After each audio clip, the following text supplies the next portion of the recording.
Well, hello, everyone. I'm Alvin King, host of He Said, He Said, He Said, a look at the world from a seasoned Black man's perspective. It is Friday, December the 15th, and our special guest tonight is author David Santos Donaldson. Come on in. Let's have a great time tonight.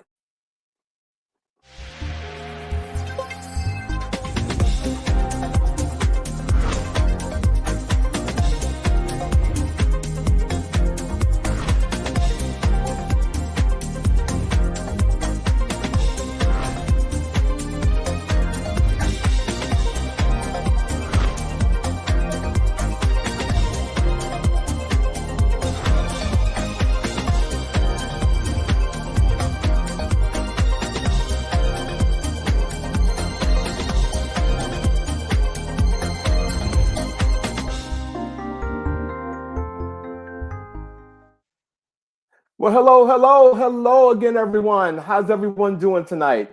I'm telling you, if you're where I am, it is really cold, okay? But it's December and it is Christmas time, and we have 10 days before Christmas, ladies and gentlemen. That's right. Have you marked your calendar? We have 10 more days before Christmas. I hope you guys are ready because I have to admit, for the first time in a couple of years, I really am ready to celebrate Christmas. I'm definitely in the spirit. And I again want to thank you guys for joining us.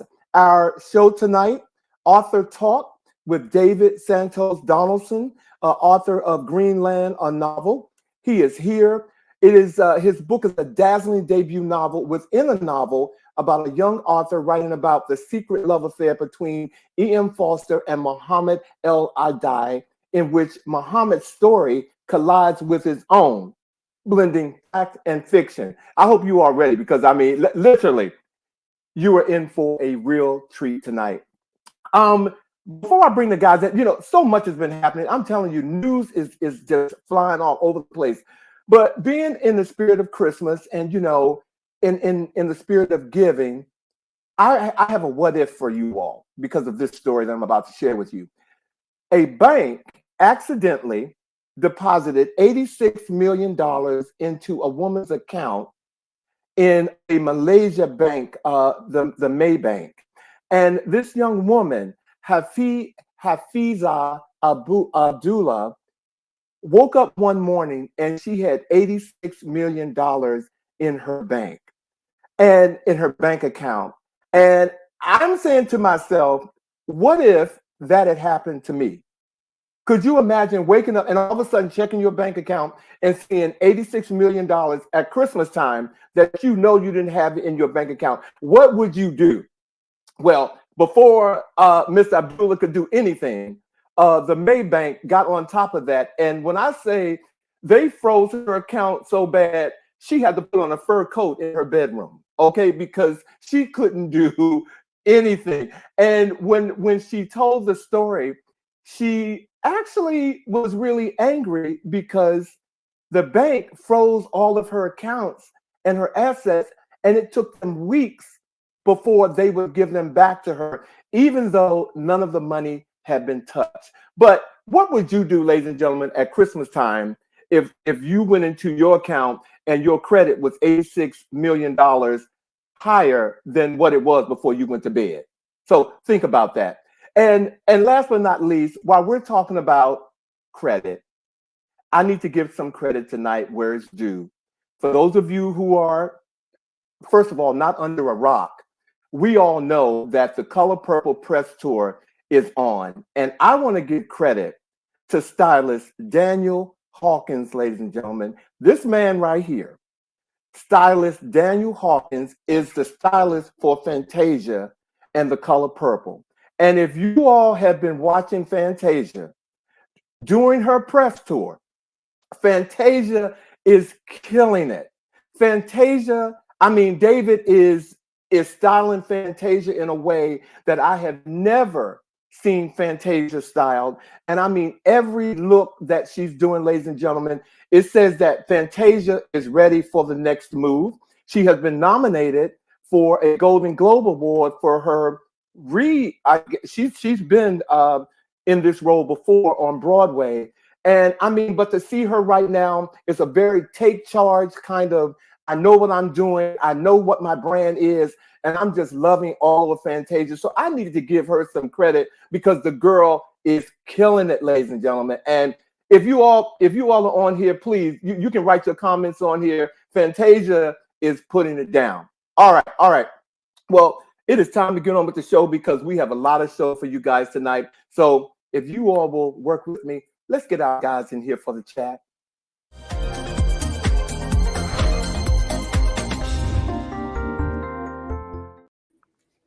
Hey, fellas. Hello. TGIF. Look at those smiles. Look at those smiles. Look at those smiles. Oh my God. Well, look, can I say hello to some of the folks? Because they were in here early today. Absolutely too. Shannon, thank you for joining us tonight. Monica, please give our love to Oscar. Hey, Oscar, I know you're watching behind Monica. Hey, Sean, how you doing? And Oral Health. I think I want to meet Oral Health. I really do. Because who is that? Oral, thank you for joining us again tonight. And it's saying welcome back. Yeah. Oh, it would be nice to dream about all I could do. Thinking about that question that you asked about the money, obviously, yeah. Well, hold on. Let me say hello because I'm gonna give you a chance to respond. Hey, how you doing, Maurice? Thank you for joining. Oh my God, 6 degrees of separation. How you doing, brother? Hey, So yeah, what would you do if you woke up with $86 million in your bank account? Are you asking us? Yes. Look, I wouldn't touch it because, like they did with her, they froze everything. They froze her embryos. They were like, "You ain't touching nothing. You ain't touching nothing." Yeah, because I would know that I didn't go with $86,000 in my account. So I probably wouldn't be touching up 86 million. So no, Right. Yeah. I would be the one on the phone calling them, going like, "Look, there's been an error. I know it's been an error." See, I would get up and pull my Venetian blinds up to look outside to see, first of all, am I being punked? First of all, okay, because $86 million. Yeah. I that would have raised a red flag for me. So yeah, I definitely would have done that. But it was something to think about. It was a good dream. How about that? Yeah. How about that? So you guys are doing good tonight? Doing well. It's as you said, here in DC, it's a little chilly, but it is December, so can't really complain about that. My winter break from school began today, so got my tea and I'm ready to just relax a little, get some stuff done. So well, honey, you can spill some if you would like. Okay. Oh, all day long on the show. How you doing, Blue? We bring the tea. That's right. How you doing, Rob? Rob Davis is here. I think this is one of the first times Rob has joined us. That name Blue. doesn't look. Hey, Blue. Hey, Blue. Hey, you guys. Before we bring on our guests, I want to have a discussion with you guys. It's the holidays, and especially if you're in this culture like us. When you're a Black gay man and you're on the social scene, and everybody wants to. First of all, a lot of us want to be at every event, doing everything. We're dealing with FOMO so bad that sometimes we can't even go to the bathroom on time. So I wanted to talk about some tips for enjoying the holidays, if you will. And I want our producer to leave that up while we talk about it.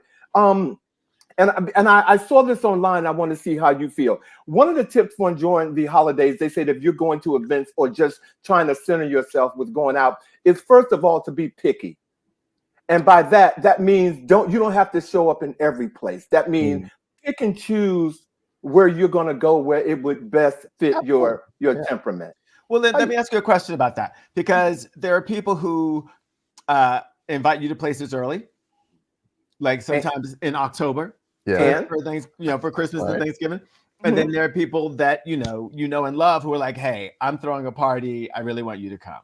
Yeah. How does being picky factor into that kinds of situations?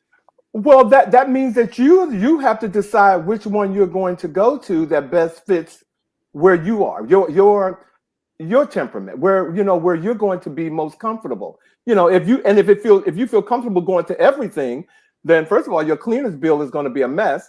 You just do it. But being picky helps to keep you in a zone where you're making the decisions for yourself and not doing it for somebody else. You see what I'm saying? I think the word picky is an issue for me. They use picky. I know. Selective.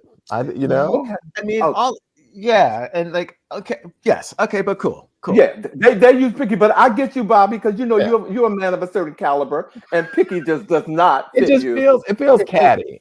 It feels picky, like like you're sitting there going like, they're going to have really good food, so I'll go to that one, and they're going to have Costco, so I'm not going to that. But that's not what I think. It's more so. I mean, tomorrow evening is a perfect example for me. This is the season where you do get invited to a good number of events, and so you do kind of have to say to yourself, okay, is it possible to attend even a couple of them in an evening and just kind of like show up and be present? So I think when I'm thinking picky, I'm also thinking selective in terms of, will I go and make an appearance and stay for a while versus something that I'm going to go to and stay at longer. And if you have multiple events in a given day, even saying which one will you go to, because where do you want to end up in the evening? So okay, well they said picky, and I'm gonna leave it at that. So the next thing they said is to manage expectations. In other words, when you go someplace, it may not be what you expect. So put your feelings in check and just either be in Rome or leave. You know what I'm saying? The next thing was set boundaries before you go out for the holidays and start enjoying the holidays. Yeah, that's the way of life for me. How about for you? I think that can mean a lot of different things in terms of like whether it's, how much alcohol you're going to consume and, being mindful of that kind of thing. If you're driving and out about, sometimes I feel when you go to events with other people, some of those boundaries are also like, okay, we all came together. Let's make sure we all leave together, so it can be those kinds of things as well. I'm a communicator. I'm going to tell you what I want. And there's some people on this thread that know I'm going to tell you what I want, what I'm not going to do. And I'm going to shake the keys when I'm ready to go. Let me tell you, I'm twirling the keys. I am a key shaking man. I'm a key shaking person. See, like my thing with that, when you're ready to go, I think is it called the Irish goodbye? What is that? When you are ready to go, you just discreetly grab your stuff and go. You do not make the round saying goodbye to everybody. You don't make it a big thing that you're leaving, because that energy changes the energy of the party. When you're ready to go, you just grab your stuff and you go. If you're with people, you discreetly let them know that it's time to go, so y'all discreetly leave so that the party's energy doesn't get changed by your departure. Interesting. Hey there, Alma. Well, that really okay. And I could go more into that, but for the sake of time, because I like that, Vash, because you reeled me in. The fourth one was walk it off. I mean, if it's not what you want, walk it off. And I'm not really good with that. And I don't understand what that means. I understand that. And the last thing was find a common ground, for the holidays. They said find a common ground. Right. And so I wasn't sure, but again, I'm going on their thing. And for the other piece that I want to mention to you all for a conversation is avoiding social hangover, taking the stress out of family gatherings. Okay. And they only had three. They had three things. They said, first of all, communicate your time frame. I'm coming at 2 and I'm leaving at 4. Done. Yeah, done. And as we get older, that's very important. The second, and when I say it's time for you all to leave, I mean it's time for you to leave. So time frame is not just you going, and sometimes it's them leaving. It's the time frame for the party. The party goes from 7 to 11 because I got to make last call. Exactly. Period. Yeah.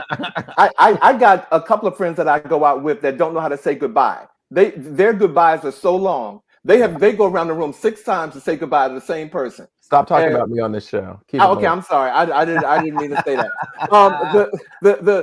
Alma says walk it off. Anything that sets you off, no confrontation. Yes. No, not at the party. Thank you. And number 2, they said use the word because. They said I thought. When I read this and did some homework, like for example, if somebody asks you to do something, always be prepared to say why you're not, because I'm not going to do this, or I'm ready to go because. No. No, it's a complete sentence. Can you just it's a complete sentence. Done. Well, see, of a certain, I know y'all. Okay, no, I got you. I'm not going. Oh Lord Jesus. Number 3. I'm not gonna explain to you why I'm not doing I know where y'all going. That's right, Alma. No is no. No. And number 3, they said enlist a partner, meaning if you go to a party, enlist somebody that you go with to know what your, how you're going to roll through the party. Well, you need that partner to distract people from the buffet table while you put stuff in your Tupperware. See, you know what? You know how many parties you've just been stricken from? But somebody's gonna need somebody like me to go with them. So you're the wing guy. You're the Tupperware wing guy. Exactly. That is a shame. Well, first of all, thank you guys for indulging me, and I hope viewers, you all got something out of that, because we really need to be aware. It is this whole social scene thing sometimes can be overbearing, and so you just gotta be careful. But also, guys, we lost another trailblazer this week. Andre Bauer, Emmy Award-winning actor who starred in Homicide and Brooklyn Nine-Nine, died at 61 years old on December the 11th. Andre was an American actor, best known for his roles as Detective Frank Pendleton in the NBC police drama series Homicide: Life on the Street, and Captain Raymond Holt in the Fox NBC police comedy series Brooklyn Nine-Nine. He won 2 Primetime Emmys and was nominated for 2 Golden Globe Awards. Yes, may he rest in peace and power. He was I remember seeing him in Glory and was really impressed with him back then. He was early in his career, acting with Denzel Washington, and he was incredible. Yeah, it's lately people are just leaving here, ladies and gentlemen. Message to send out to everybody: live your life. Yeah, live your life. Go ahead, and tell the people that you love them. Come on now, come on. All right, and Alvin, I love you. I love you. Hold on, can we sip to that? Can we sip to that before we bring on our special? I'm sorry, I don't have my cup. I'm sorry. I got my tea, but you're so fired. We make sure we put swag in everybody's brand. I know it's off brand. I'm sorry. So I'm not saying anything negative to Bobby. And the fact that you have to state it is something I'm working on. Okay, go ahead. Are you all ready to bring our special guest in? Ladies and gentlemen, Let me just tell you, it has been an absolute dream working with our special guest to put on this show tonight. And I'm so happy that he's here. So if you guys are ready, I'm going to go ahead and introduce him and get him on the show. Okay, you ready? Mm-hmm. All right. Our special guest, David Santos Donaldson, is the author of the novel Greenland, a finalist for the 2023 Andrew Carnegie Mellon for Excellence in Fiction and the 2023 Publishing Triangle Edmund White Award for Debut Fiction. He was raised in Nassau, Bahamas, and has lived in India, Spain, and the United States. Donaldson attended Wesleyan University and the drama division of the Juilliard School. His plays have been commissioned by the Public Theater, and he was a finalist for the Urban Stages Emerging Playwright Award. He is currently a practicing psychotherapist and divides his time between Brooklyn, New York, and Seville, Spain. Donaldson's writings has appeared in various magazines, including Poets and Writers, Literary Hub, Electric Literature, Shelf Awareness, The Rumpus, and the German literary magazine, I'm going to say, G Blue 10. All right. Okay. And I know I messed that one up. But ladies and gentlemen, please welcome. And I'm going to have him to clear it up for me. Ladies and gentlemen, welcome to our stage, David Santos Donaldson. Yes. Hi. Strong J. David, welcome to our show. Thank you, Alvin. Thank you so much. What a pleasure to be here. I've watched your show and I loved watching you guys. I would almost prefer to sit and hear you guys banter than come on myself, but I know we have to go on with the show. Oh, no. You are a diamond. Thank you for being here. So and it's Geistesblüten. That's what he said, kind of. Yeah. I didn't say that. I knew. Again, I toyed with it before. Anyway, thank you for clearing that up, ladies. Thank you, David. I appreciate it. So I am going to kick off because I want our viewers to get to know the man behind Greenland. So I'm going to kick off the show tonight again and say welcome to the show. And if you can take, I'm sorry. I just want to say one thing. I really appreciate your tribute to Andre. And I got to say, Andre is a friend of mine. We met, we went to Juilliard together when we were early 20s, have been in touch and through the years.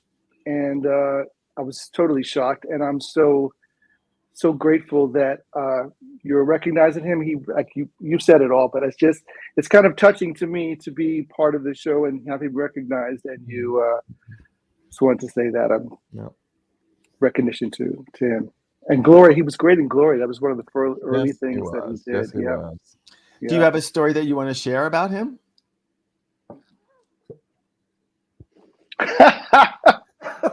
Yes, you do, apparently. But you can think about it and do it later. But I just wanted to give you an opportunity. Andre, when we were in school, in the dressing room at Juilliard for the students, there's the boys' dressing room and the girls' dressing room.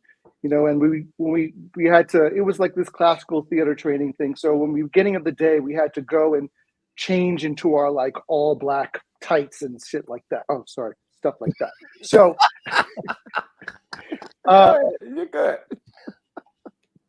Andre, during the first couple of years at Juilliard, also still worked part-time as a taxi driver. Oh, wow. So he would come in the morning. That scoop everywhere. Yeah. And he would take these long showers early in the morning, and he would sing at the top of his voice and bang on the wall of the shower, and everyone's like, "Oh, here's Andre." Every morning, Andre's singing out loud, he's bumping the wall. And wow, that scoop. Well, no, but he was always himself, always unique, always himself. Never needed a filter. Was generous with his spirit, with his voice, within his acting, in all aspects of his life. So, right on. Well, thank you for sharing that. Yeah, thank you. And condolences to you. Absolutely. To you as well. Yep. Indeed. So, in the introduction, Alvin mentioned that you were raised in the Bahamas, and then you also grew up in other places. But when did you return to the United States, and what was it like being an immigrant here? Yeah. So I was born in the United States, but I only lived here for 2 weeks. My mother had me here because my mother grew up outside Chicago in Evansville, Illinois. Mm-hmm. So, and she and my father met at Fisk University, and my father's from the Bahamas, and he took her to the Bahamas, and that's where I was conceived. And then she, wanted to have me born close to her mother. She wanted to be close to her mother, so she came back to Evanston. I stayed here for like 2 weeks until they could bundle me up and take me back to the Bahamas. So I never really lived in the United States until I came here to go to college, really, or after college. I really essentially moved here. So basically, it was after college I moved to Brooklyn, and that's when I lived in the United States. But what was your question again, Vash? Well, no, I was like, what was it like to sort of then be really considered an immigrant? Because really, you're kind of an anchor, right? And then come back in college. Yeah. So, it's I've talked about this before, but it's interesting. It's a unique, I think, perspective. Not unique to me only, but unique in terms of the African American experience. The identification with the becoming Black in the United States is a different thing than being Black in other places necessarily. And that's something that I had to learn. And I love, there's a book that Teju Cole wrote, Black Paper. And I don't know if you're familiar with Teju Cole, the Nigerian American writer. Great book, Open City, he wrote, and he has essays called Black Paper. And he talks about how he had to learn how to be Black in the United States, just like, Jamaicans in Brooklyn and the Ghanaians in the Bronx and the Eritreans in DC, he says, and, the Haitians in Miami. We all have to learn what it means to be Black in America. And that means sort of living in the legacy of African slavery, Jim Crow, which is a different experience for us who grow up in countries that are predominantly Black. And ironically, when you grow up in a country that's predominantly Black, you don't have a Black identity. you don't have identity of being black, because that's sort of that's the norm. So that's what it's like to be white here. It's the norm. Right. So you don't think I'm black, just like a lot of white people don't go around unless they're needing their privilege at the moment to cash in on it. But they, sometimes they don't think around, go around thinking of themselves as white. They're just humans, right? They're just this is just the human way. Well, no, it's your cultural way. But still, I didn't grow up with the idea of myself being black. Not that I didn't realize I was black. It's not that, but the identity, the cultural identity wasn't. But so it was interesting, that process of learning what it meant. And it was also difficult because I found it was very alienating. I was alienated a lot by my African-American peers, especially in college, who I really wanted to connect with, because, my parents had been educated in the United States at Fisk University. They had a very strong connection, and also taught me all throughout my life the sacrifices and the history of what African Americans experienced. Even though I grew up in another culture, my parents informed me of what it was like, so I had a great appreciation. I was so eager when I came to the United States to connect with my brothers and sisters, and I was very difficult at the time, which is different than now. I was from the Bahamas, which is a British colony, so I had a much more of an accent and a more of a British sort of accent, which was really off-putting to Black people. They're like, "Who the hell does he think he is?" Right. With this British accent? They thought I was putting it on. They thought I was trying to be white, and so it was. And luckily, it was the other immigrants who embraced me, the Nigerians and the Jamaicans, who was like, "Okay, we know where you're coming from." But I was really it was hard for me in college, those college years, because college kids can be very black and white. Speaking about black and white about things, and once my mouth opened and I wasn't acting in the way they thought a black person should act, I was out. And so. I'm sorry, I was just going to say it was a lonely experience, yeah. And so that leads me to the question of your journey. You are currently practicing psychotherapist. You started out as an actor. Can you hear me? Yeah, that was someone else. I'm hearing something in the back. Oh, I don't know. I don't hear anything. Okay, I'm sorry. I'm hearing an echo. Okay. This is Alvin. Okay. No, it stopped. Go ahead. All right. Sorry, okay. Bobby. So I was just asking, a little bit about. We could have a session with Alvin about the voices he's hearing. He's a Libra. Okay. Please keep going. Okay. I was curious for our listeners to hear a little bit about the journey of your career in terms of starting out as an actor. You're currently a practicing psychotherapist, but you're also a novelist and a playwright. So, that journey is not a traditional one. Yeah. So I started out as an actor, as you said, and I worked for about 10 years as an actor, and I don't need to say that it's a very brutal field to work in, but it was especially brutal for me at the time because this was, I'm old-ish, I guess. So this was like, late, the early 80s seasons. We're like old, mature. What do I say? Just old. In the early 90s, it was really, the roles for young Black men at that time were not what they are today. It was very limited, the roles that were available as an actor. And I looked extremely young for my age. So I was only going out for, when I was 25 and 27, the time that Andre was going for Glory, I was playing like junior high school and high school kids. That's what I was, I couldn't go up for the adult roles because I looked so young, which I hated, but now I'm grateful for. But Different Strokes was a good gig back then, though, so you should have been happy. That's how you should have been. You are so wrong. Okay. What are you talking about? You're fired. Hey, look at him. He's just throwing you up. Don't let him get in your way, completely David. thrown off. Okay, don't let him do that. Well, Right. Go ahead. I'm sorry. No, so I eventually started getting frustrated because there weren't, and then the roles that I was proper, could go up for, I wasn't the same problem I had, but I wasn't black enough. Either complexion wise or street wise, as far as how I presented.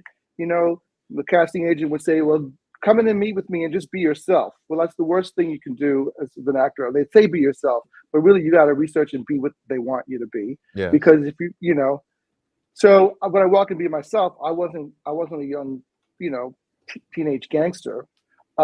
So in shortcut, I wasn't getting the roles that I was trained to be able to do. Yeah. So I started writing plays for myself to be in. With people, someone more like myself could be a role that I could play credibly. And that worked out pretty well. And I started getting attention from people like the Public Theater, which is one of the best theaters in the world, actually. And they commissioned me to write a few plays and workshops of my plays. But even then, it was a rough road because eventually, even though the plays were received well by some people, eventually the final critique was, well, we don't really think there's enough of an audience for your kind of work. No one's really interested in hearing about Black gay man who's not from America. We don't see who your audience is. We don't think we can invest more money or time in you.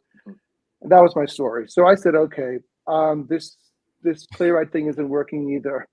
So I'm going to go start writing novels, because the novel, you don't have to raise as much money and only need one person, one editor to say, I like this, and it can happen. So as opposed to like the money you need to make a theater production go up is a lot. So I decided to do that. But I also I couldn't make a living off of that. And I was in therapy at the time because I was depressed about my situation with being an actor, with being a writer. I was not doing well emotionally. This is what I'd wanted to do my whole life. And it was feels like my dreams were being thwarted everywhere I turned, and I didn't know, and I sort of hated who I was. I was like, I just don't fit into any of these categories that make sense for people.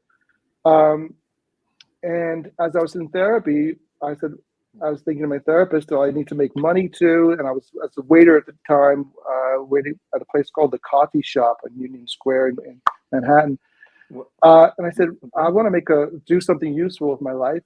I could do something like you do. And so he said, maybe you could go back to school and do that. So I did. And here you are. School, and I became a therapist. And it's a really great match with being an actor and a writer, because it's all about human beings and what makes people tick, and understanding motivations, and looking at things profoundly, and having an artistic take on the world. So it's that's needed for the work that I do as a psychotherapist too. Wow. Well, you just said something when you said, as far as being a part of the world. So I'm going to move to this next question, and and ask you about, you have been blessed to live in many different parts of the world, and currently you live between Seville, Spain, and Brooklyn, New York. Can you share with us why living between these two places are most important? Sure. Yeah, I know it's unusual and an extremely blessed situation here. So, Vash asked me when I came back to the United States, I told you my story, and after I graduated school, I lived here, and then I became a therapist. And at a certain point, I realized I can't stand living in the United States anymore. It was when you don't grow up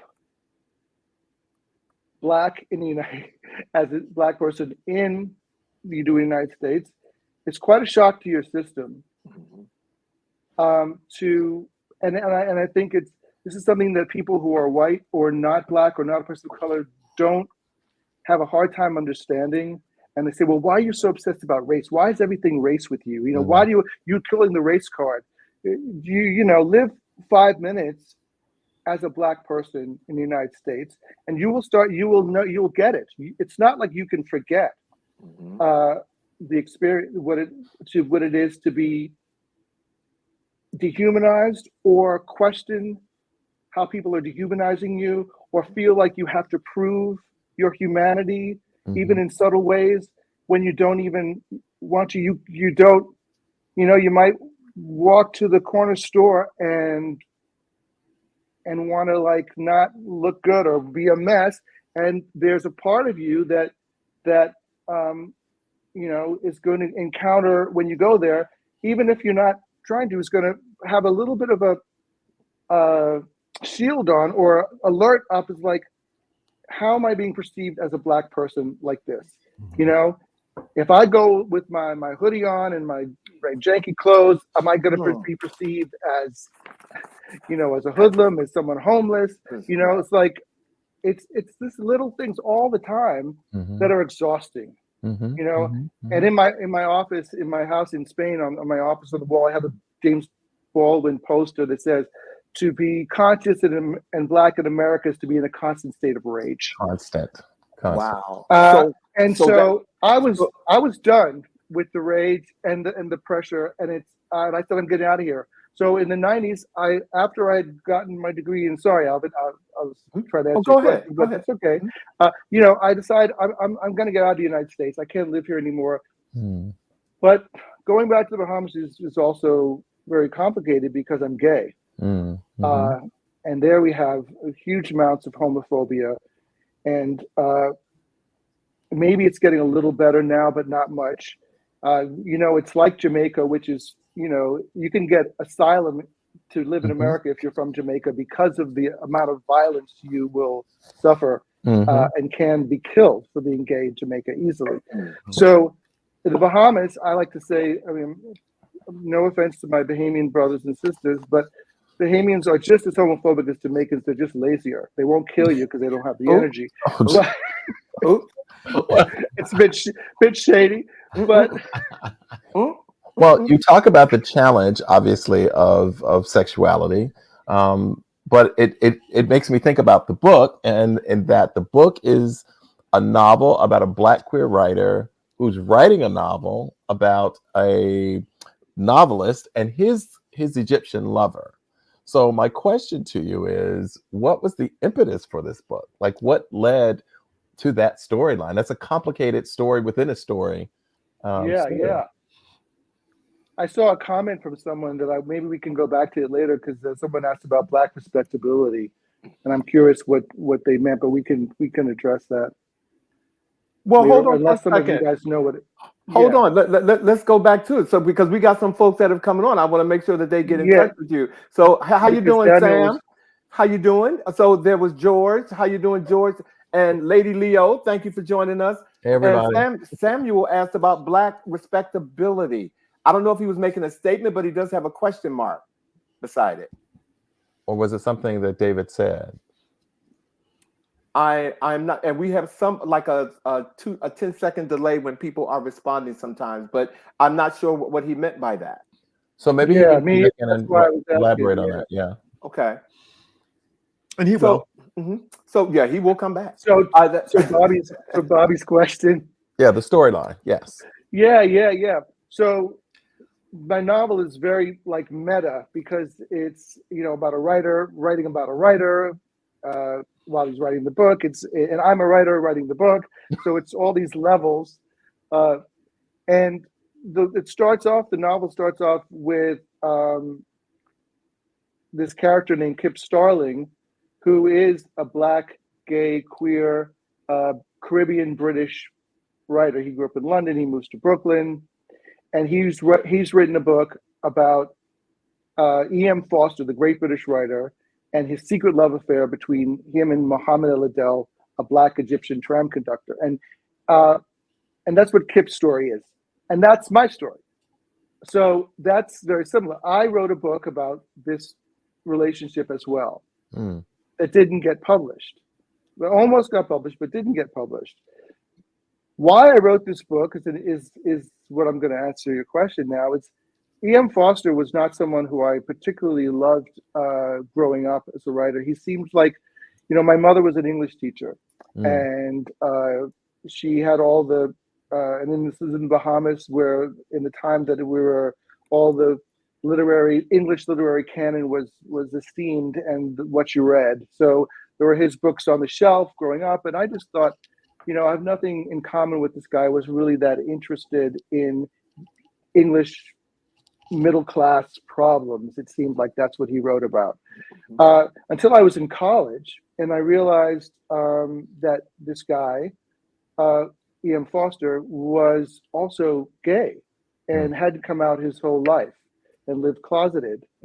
And so I became a little more interested in his books then. And I read A Passage to India, which is, about the struggles of connecting, of white colonial people connecting with Indian and Muslim people. And I said, okay, well, this cat is not only like gay, but he's interested in what the experience of people of color is like about.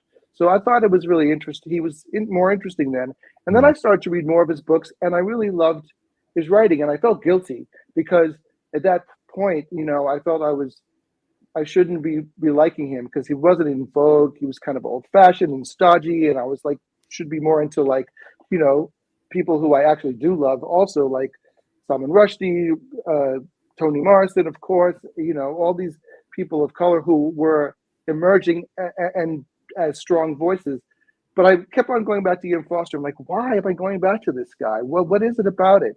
And then I found out a biography that his first love and most important love of his life was with an Egyptian train conductor who was not only Egyptian, but he was black. He had sub-Saharan features and was, he was descended from people from Sudan.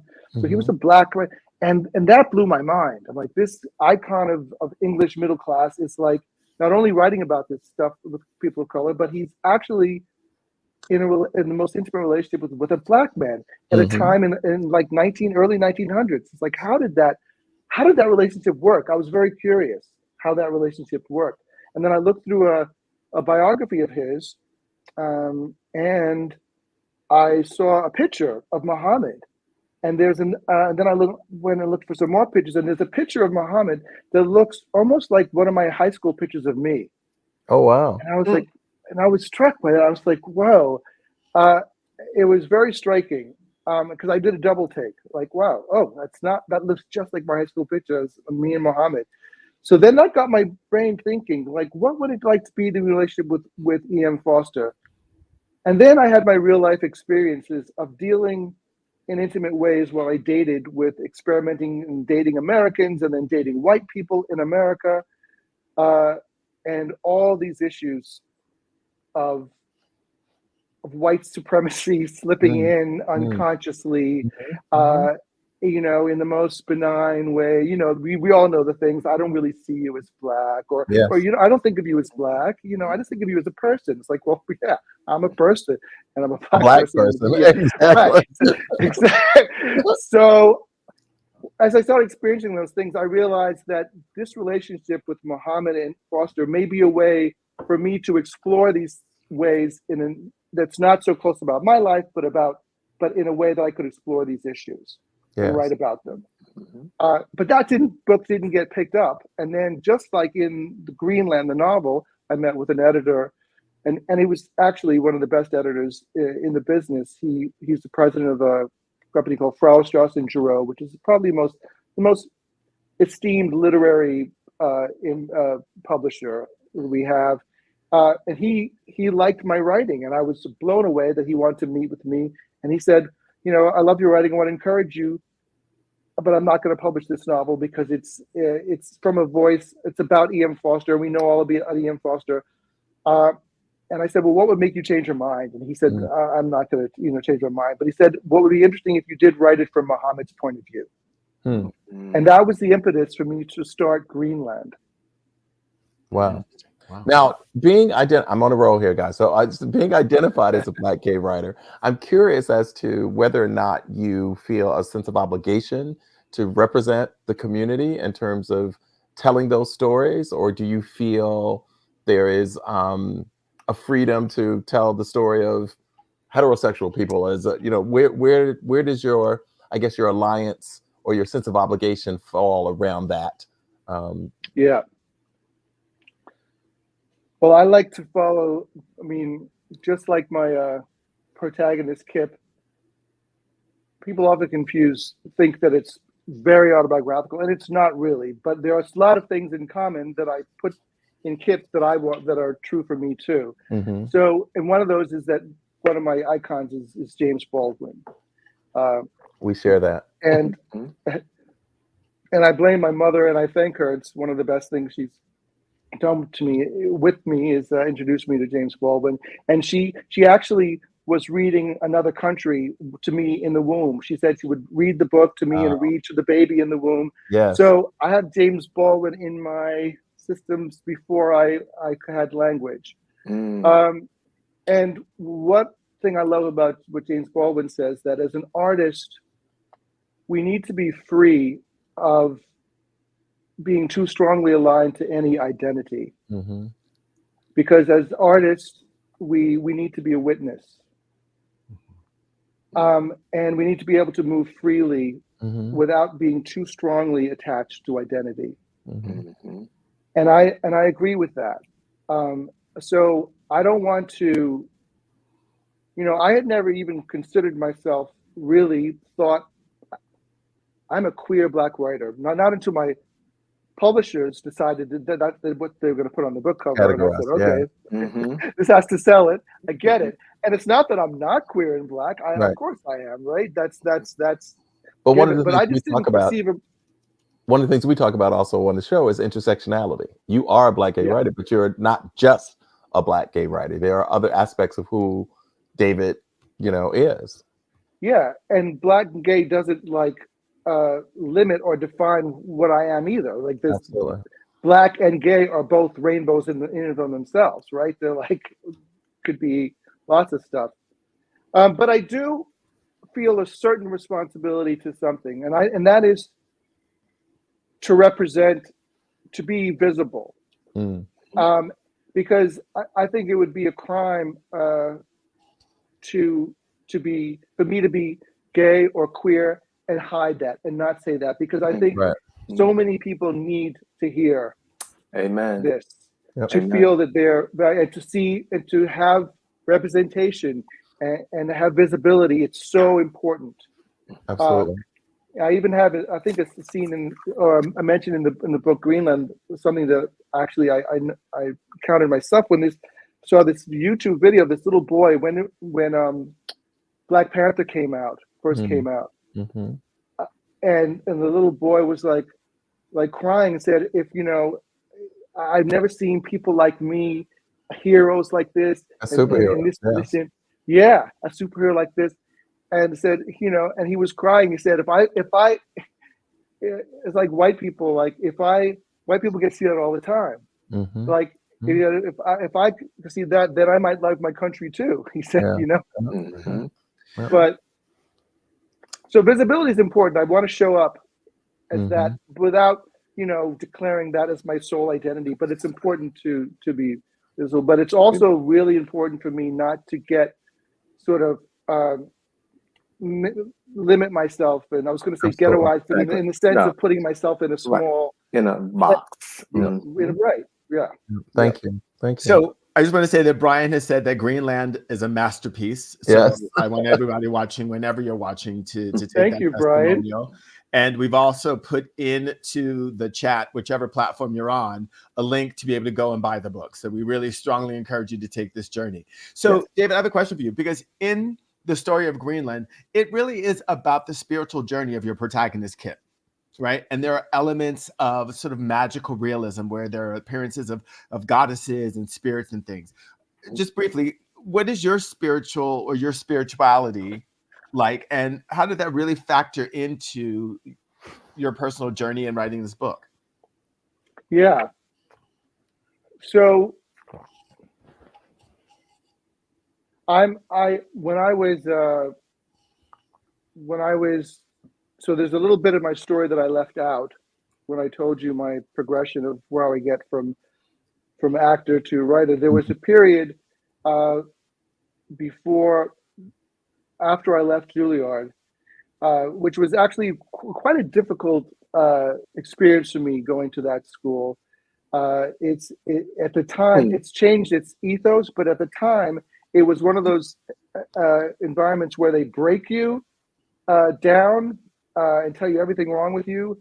And it was really, really devastating for me as a young person to survive in that kind of environment. I wasn't prepared. And I have to say, it wasn't a great environment for me, although I made great friends and people who I know for life still. Like I said, Andre and many more people who are great, but the environment was bad. So after that experience, I was kind of crushed and I was looking for a lot. Well, like I said, I went to therapy, but I also started meditating. And I went to this, there was a little ashram on the Upper West Side a friend took me to. And the people were chanting and meditating and chanting. And there was a picture of like this guru on a chair. And I thought this was weird. And I was just singing along with this thing and in Hindi, Sanskrit. And, now I'm going to seem absolutely certifiable myself, but the picture of there was a man in a photograph of a man in a chair who was the previous guru. He said, I just looked up and I heard, come to me. And I was like, whoa, I'm losing my mind. But it was so strong. It said, come now. And I sort of dismissed it as like, I'm imagining things, I'm getting wrapped up in this thing. And somehow I left that experience in a complete daze for like a few weeks. Wow. I was out of it. I was like, what's going on with me? And then I had a dream of that same man who was like hugging me and said, I said, come. And I said, what is this? And then 2 weeks later, I subletted my apartment, quit my job. I was a photographer assistant after I just graduated Juilliard. Packed my bags, and I had moved to the ashram in India, and I lived there for a couple of years. Wow. And it was the best years of my life. It was just unbelievable. And I got most people sort of decide to do some kind of spiritual searching later on in life after they've had a career and done everything. Then they want to get right with Jesus or God or whatever. And also I have to tell you another big thing that happened. One of my classmates at Juilliard died of AIDS. And I was also gay and of that age where I was having sex and people were dying. And I wasn't even sure if I had AIDS myself or not at that time because you couldn't do a test. This is how early it was. You couldn't even do a test. So I said, oh shit, sorry, I'm going to die sometime soon too. I better get right with myself and with God and whatever there is. And so that also was a huge motivating factor.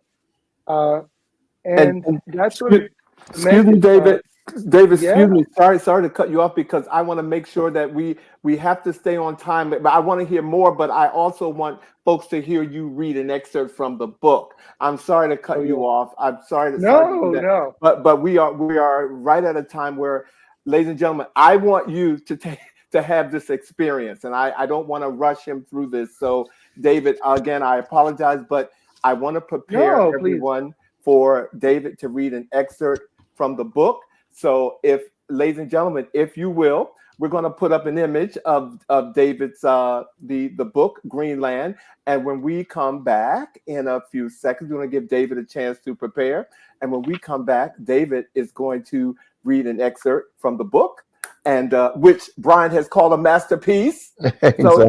So you all go to Amazon.com and please buy the book. So, ladies and gentlemen, here's David Santos Donaldson reading an excerpt from Greenland, the novel. Thank you. Very kind of Brian to say that. So I'm going to need to set up a little bit because we haven't talked too much about the book, but I did set up a little bit already, and this is about this as Kip Starling is writing a novel about Mohammed El-Adel and E.M. Forster, and as he's writing the book, strange things start happening to him, and the voice of Mohammed, he's trying to tell the story from Mohammed's point of view, as this editor has asked him to do, and as he's doing it, the voice of Mohammed starts to possess him, and tell him that he's got to go to the wilderness. If he wants to find the true voice of Muhammad, he has to go to the wilderness. And he's not even sure what this means, but somehow the voice takes him over so much that you have to read the book to see how this happens. But strangely, he ends up in Greenland. And this is, and I've never read this section before, but I was trying to respond to Alvin asked me to read a section that touched a little bit on the relationship with Muhammad and got some of the spirituality in there. So I'm going to try to read this a 3.5 minute section here of Kip is now in Greenland, and the only thing you need to know is that he's trying to follow Muhammad's mandate to go to the wilderness, and there's plenty of wilderness in Greenland, and he's also just had a strange encounter with another guy named Mohammed at the airport, who is a young Moroccan guy who's just immigrated to Greenland and works at the airport. So that's the only thing you need to know. And now he's sitting alone in a cafe waiting for someone to come and show him directions, but he's in a cafe by himself. I stand by the cafe's front window and look out over the snowy landscape. The sun is pale but rising quickly.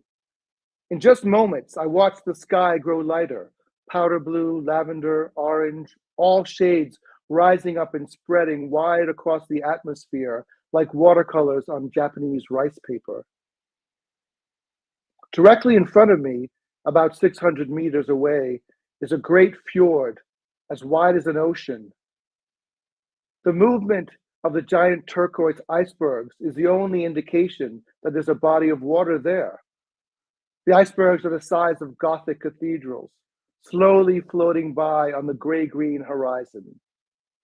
I can't believe I'm actually in Greenland. The somnolent movement of the icebergs in the fjord is hypnotizing. It lulls me into a meditative state. My breathing slows down and the air I take in sinks like an anchor deep in my belly.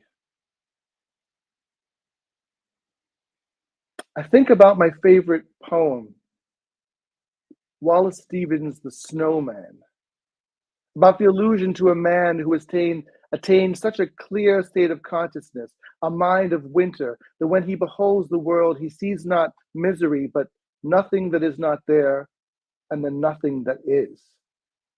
I feel indistinguishable from what is around me, inseparable from everything beyond. Then I hear his voice. Come with me to the wilderness. Mohammed? Yes, it's him. I can even feel the warmth of him. He's close by. Where? I look in front of me and see dark eyes gazing directly at me. And then it occurs to me, these are the same dazzling black eyes of the Mohammed from the airport. Is the Mohammed from Morocco actually a reincarnation of my Mohammed? Has my Mohammed come from me across a century in the body of a young man from Morocco? I remember my talk with Soraya at the ashram years ago, her scientific explanation for the non-existence of time and space, for the illusory distinction between the dead and the living. Could this Mohammed be Mohammed El-Adel coming to me here? Immediately, I dismissed the idea. But I'm in Greenland. And what would a Greenlandic person say? The ancestors of the old come back for us. Isn't that what they say?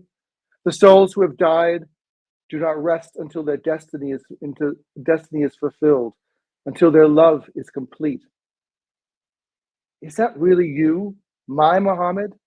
I lean forward and I can feel his breath hot on my face, on my lips, I meet his gaze. I see two dark pools, like midnight ponds, inviting me to dive in. I'm staring at his deep, inkwell eyes, and they mesmerize. I could drown in them. He's going to kiss me, I'm sure. His parted lips are trembling, almost touching my nose. Here it comes. Yes, I want him to kiss me, I realize. I want him completely, so badly. I want you, Mohammed. I lean further forward. I dare to get closer. Thud! My face knocks against the window pane. My forehead smarts from the cold glass. I gasp, confused, horrified now. No, it can't be. I shake my head to unsee my own reflection floating there in the glass, ghostly above the snow. But I can't unsee myself. I turn away from the window. What is happening to me? I close my eyes, but I still hear him whispering, come with me to the wilderness. That's it. Wow. Beautifully written. Wait a minute. Beautifully written. I was so following you. I put my screen on mute so I can follow you. And I was so entrenched by your voice. Mm-hmm. David, thank you. Thank you. Ladies and gentlemen, please, can we see by show of clips? Can we all thank David Santos Donaldson, ladies and gentlemen, for that reading? Thank you so much, David. Thank you all. Thank you all very much. I love you guys. I love watching you, and I was such an honor to be a guest with you, and I'll treasure this memory. Thank you so much. Thank you for coming. I look forward to all that you do in the future too. Really appreciate that. Well, ladies and gentlemen, we have come to the end of our show, and next week is our Christmas show. Friday, December the 22nd, and we will be talking about the movie Rustin, ladies and gentlemen, and we will have Walter Nagel with us, ladies and gentlemen. He is the husband to Bayard Rustin. He will be here with us, and we cannot wait. As you know, we were going to have him earlier, but the movie was released, and he had to go on some tours with the movie. So he has graciously decided to come back. And we will have him here so that we can find out about Bayard Rustin, somebody who was really close to him. So thank you. Please tune in next week. And also, I want to put up a picture. You know, you all are getting these He Said mugs.